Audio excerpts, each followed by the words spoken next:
Yo soy el padre Alfredo Sáenz de la Compañía de Jesús.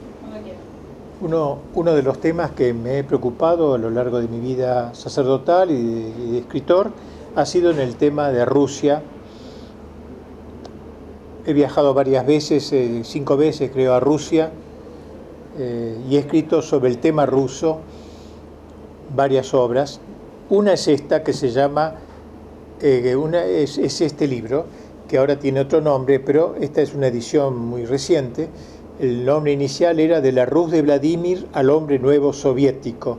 Vladimir fue el que en el año 989 se convirtió al cristianismo, de pagano que era, y convirtió a todo su pueblo con él. Y yo en el año 1989, es decir, a los 1000 años, escribí ese libro, por eso lo llamé De la Rus de Vladimir al hombre nuevo soviético, hombre nuevo entre comillas, o sea, el comunismo. El análisis es una visión histórica de Rusia, que luego en una edición ulterior, no sé, tercera o cuarta que es esta, le cambié el nombre porque ya no estábamos en el milenio y lo llamé Rusia y su misión en la historia.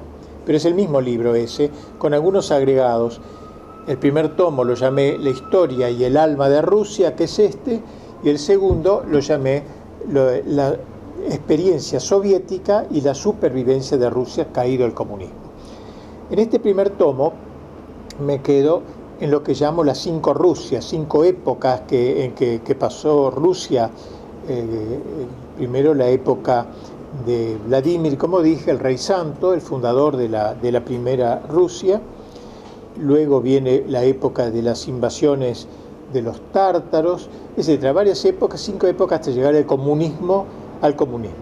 En este primer tomo me quedo entonces en la generalidad de la historia de Rusia, el alma de Rusia, la iglesia rusa, la iglesia ortodoxa rusa, el espíritu ruso, que es un tema muy, muy interesante. Un pueblo que uno se enamora cuando lo estudia, aunque conocemos al ruso cruel también, etcétera, pero hay muchos elementos magníficos de Rusia que los expreso particularmente a través de grandes figuras como Dostoyevsky y los grandes autores más modernos de esta época.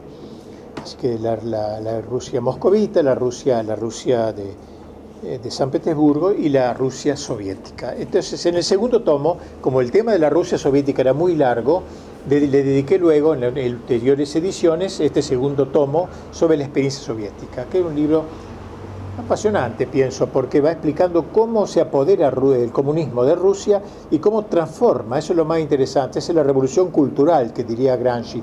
Entonces tengo un capítulo, por ejemplo, cómo cambia el ejército ruso de la época imperial y lo convierte en el ejército soviético, cómo toma la juventud, cómo forma a los chiquitos desde niños, ya con el pañuelito rojo, son los nietos de Stalin, los hijos de Lenin, y que celebran las fiestas soviéticas por las calles de Moscú, cómo ha trabajado la cultura, la educación, cómo ha promovido a los autores comunistas, etcétera, ¿no?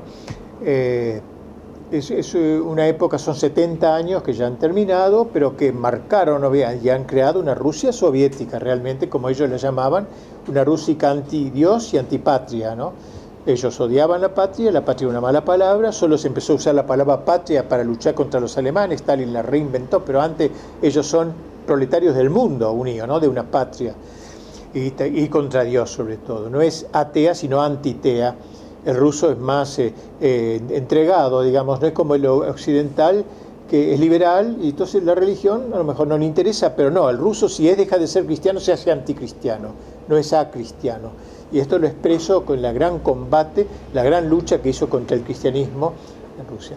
Sobre todo uso a este autor, que lo pongo aquí en la contratapa, que es el gran Dostoyevsky,